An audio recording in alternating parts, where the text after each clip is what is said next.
Here we are in the Crypt with the second Forlorn invasion. Credit and shout out to Yofuri, who came with the original idea for this method. Now, this is generally considered to be one of the most dangerous Forlorn invasions in the game because he traps you. There are shield knights in the hallway ahead, blocking your path forward. It's generally not safe to retreat through the room with the graves and the ghosts. So you're trapped in a small area with Forlorn. It's very dangerous. Now, we do have a strategy already. You run in, you shoot an arrow into the wall, get the shield knight to turn, sprint through. It's very quick, very efficient, if you land the shot. But that shot is not easy to hit, and if you miss it, it's very punishing. You're probably dead. Also, if you don't have a bow, like for example in a magic only run, it's not even an option. So this method is much slower, but much safer and much easier to pull off. So it starts by turning back and killing some enemies over here. You need to clear a path where we can kite Forlorn. So we'll kill that enemy up above. Throw a firebomb into the wall to draw out this ghost. Kill him too. Now there are two more hollows down below that we also need to kill. There's one. And there's another. Now that area is clear, we'll be able to kite Forlorn around there if he shows up. Next we come into this room, and this is usually the reason why you can't retreat, because enemies will appear here. There are bells. Whenever they hit the bell, and eventually they will, it spawns a bunch of ghosts that cast spells at you. This is a very dangerous place to be in. However, you can get through here without triggering any enemies by going this way and hugging the wall. So, what we're going to do is take our firebombs, stay near the door here, be very careful not to hit the bells or the statues that spawn ghosts, those things, and clear a path. This doesn't need to be completely clear, just clear enough that we can run through quickly on the way back if we have to. And again, just be very, very careful not to hit the statues. And I think we've already hit enough there. It's dark, so it's hard to see, but yeah, that's clear enough. We'll be able to get through. Now, if you want the bonfire, you can get that too, but you'll have to deal with some enemies. If you step up to, even with this statue here, you will trigger a skeleton. So let's do that. Where is it? There he is.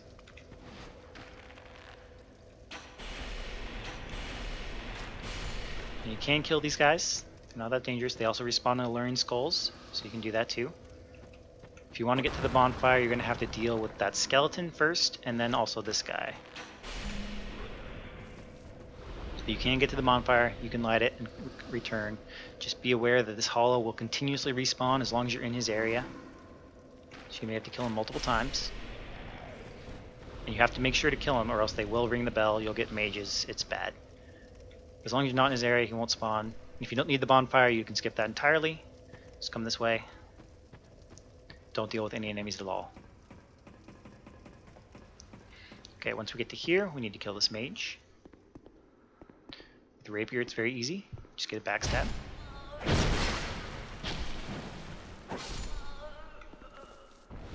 Now we're going to drop down.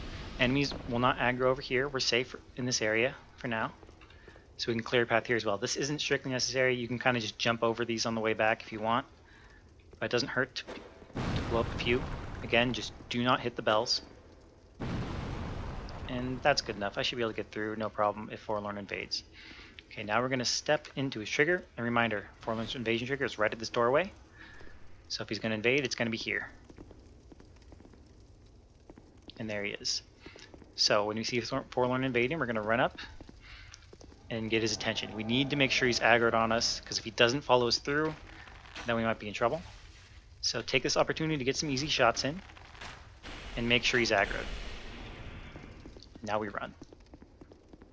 Now we haven't aggroed anything in this area yet, so it's clear. Jump over those, and since this path is clear, we can very quickly get out of this room. No need to worry. And now we're clear. You can turn and shoot Forlorn in the grave room. I don't recommend it because there might be enemies, might be ghosts, might be mages, who knows. But they won't follow us all the way out here. So I'm just going to wait here for Forlorn to show up. There he is. Take a few shots at him here. Wherever you get the chance, just don't let him get too close. No need to be greedy. You can turn and shoot him in this little hallway too. pretty easy place to get him. And if you came from the original bonfire, if the path back there is cleared, you can also just lure him back and use the strategy for that spot as well. Also going to want the cat ring here just in case. But generally, we kite him through this hallway a couple times, take some shots, and then drop over here. You don't need the cat ring for this small drop, but you might need the cat ring for other drops. If you drop on the other side, for example. So let him fall behind you. Sometimes he'll fall to his death like that. Very convenient. But if you didn't, you could climb the ladder.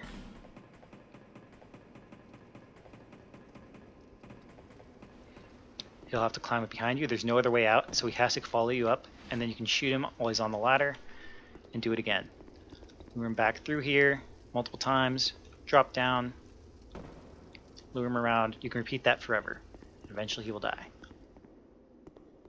Alright, and that's it. Very safe strategy.